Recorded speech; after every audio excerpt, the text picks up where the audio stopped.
Alors si vous aussi à la maison, vous êtes fan de gâteaux de grand-mère, les gâteaux moelleux du dimanche aux pommes avec beaucoup de fruits dedans, et bien voilà, cette recette est pour vous. Je l'ai un petit peu retravaillée pour qu'il y ait moins de beurre dedans, moins de matière grasse, moins de sucre. Et on va le parfumer ce gâteau avec de la fève tonka aujourd'hui. On peut utiliser de la vanille, de la cannelle, un petit bouchon de rhum, de l'eau de fleur d'oranger. Il y a plein de choses pour parfumer des gâteaux aux pommes, puisque c'est quand même relativement neutre. En tout cas là, beaucoup de pommes aujourd'hui, pas beaucoup de matière grasse, peu de sucre, et ça nous fait un gâteau super généreux. Et ben c'est parti, on attaque.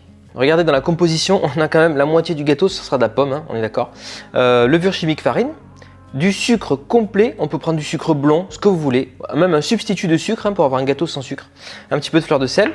Alors au lieu de mettre 100% de beurre dans la recette, je fais moitié beurre fondu, moitié compote. On reste dans la thématique, compote de pommes. Donc 50 g de chaque, 3 œufs et puis un petit peu de fève tonka comme je vous disais. Allez, c'est parti, on va s'occuper des pommes pour commencer tout simplement. Alors moi pour la recette de gâteau moelleux aux pommes, et pour mes tartes en général, je prends toujours une pomme plutôt sucrée type golden, c'est très bien. Alors ça c'est vraiment le gâteau qu'on peut faire un petit peu à l'improviste en dernière minute. En général c'est des ingrédients qu'on a déjà à la maison. C'est facile à faire, ça coûte pas cher et ça vous fait un beau gâteau bien généreux. Dans l'idée, les pommes on va les couper en gros morceaux pour ce gâteau. Alors, on va remettre les pommes dans le bol.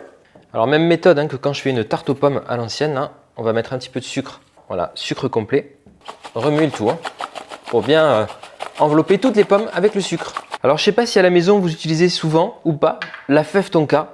C'est super pour les desserts, tout ce qui est normalement avec de la vanille, on peut remplacer avec la fève tonka qui a vraiment un goût particulier, qui est très doux, qui vient vraiment adoucir tous les desserts, j'adore.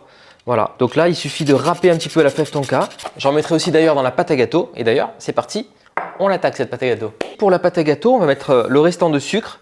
Je vais venir râper à nouveau la fève tonka. Alors pour ce gâteau, une demi-fève c'est très bien, ça parfume beaucoup, donc voilà. Et on va casser les œufs. Donc 3 œufs pour cette recette. Alors, je vais commencer à fouetter l'ensemble pour faire fondre le sucre et idéalement donc avoir un mélange un peu mousseux.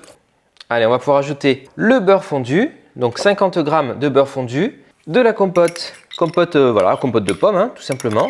Parce que sinon un gâteau comme ça demande 100 à 125 g de beurre. Un petit peu de fleur de sel. Et puis je vais mettre ma levure chimique et la farine en une fois. On va prendre une maryse pour mélanger l'ensemble. Vous commencez par le centre jusqu'à l'obtention d'une pâte. Quand il n'y a plus de grumeaux, regardez, on obtient une jolie pâte à gâteau. J'adore cette couleur, ça c'est le sucre complet. On va se garder un petit peu de pommes pour le dessus du gâteau, ça c'est toujours sympa. Donc je garde une bonne poignée de pommes pour le dessus du gâteau et le reste je le mets dans la pâte. Donc vous mélangez bien pour répartir la pâte entre chaque morceau de pomme. On va pouvoir verser la préparation dans notre moule à gâteau. Alors moi à la maison quand je pâtisse, soit vous utilisez du beurre pour beurrer votre moule, même si c'est anti-adhésif, je conseille toujours de renforcer le côté anti-adhésif, soit vous utilisez un spray de démoulage que vous trouvez maintenant hyper facilement. Et on va mettre nos pommes. Voilà, on va bien répartir la préparation. Bon, il nous reste les pommes, je voulais vraiment en rajouter par-dessus. Et là vous pouvez les enfoncer un petit peu dans la préparation, mais en plus ça permet de les disposer de façon un peu jolie comme ça. Alors ça, moi, c'est typiquement le genre de gâteau que je fais pour les enfants et tout à la maison parce que ils sont sains, quoi. Il y a plein de fruits dedans, c'est moelleux, c'est bon, ils adorent. Donc n'hésitez pas à la maison, vous allez vous régaler. Alors si vous voulez, mais vraiment, on va mettre une petite cuillère. Là, j'ai ma cassonade que je mets avec mes anciennes gousses de vanille, juste pour caraméliser un petit peu les pommes sur le dessus. Allez, c'est parti pour une quarantaine de minutes à 180 degrés. Alors si vous avez envie, si vous avez à la maison des amandes effilées, par exemple, ça peut aller bien sur le dessus. Voilà, regardez notre magnifique gâteau. Il est trop beau, bien bombé, comme ça j'adore. Ça va être gourmand ça. Bon, alors bien sûr, avant de le démouler et de découper une part pour vous, je vais le laisser refroidir entièrement. Bon, alors souvent pour le contraste, on met un petit peu de sucre glace sur le dessus. C'est vrai que c'est joli avec. Est-ce qu'il vous fait envie ce gâteau? Dites-moi en commentaire. Vous avez vu, il est bien haut. Alors là, j'ai utilisé un moule qui fait 20 cm. Mais donc si vous prenez un moule même un peu plus petit, de 18 ou de 16, vous aurez un gâteau encore plus haut. En tout cas là pour moi il est bien, il fait bien 5 cm de hauteur. Ça fait des belles tranches, c'est généreux, c'est plein de fruits. On va se régaler. Moi personnellement c'est le genre de gâteau que j'adore. Des gâteaux sans chichi, simples, bons, goûteux, plein de fruits là, on se fait plaisir.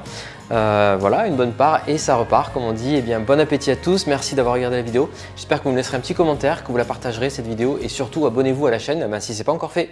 À la semaine prochaine.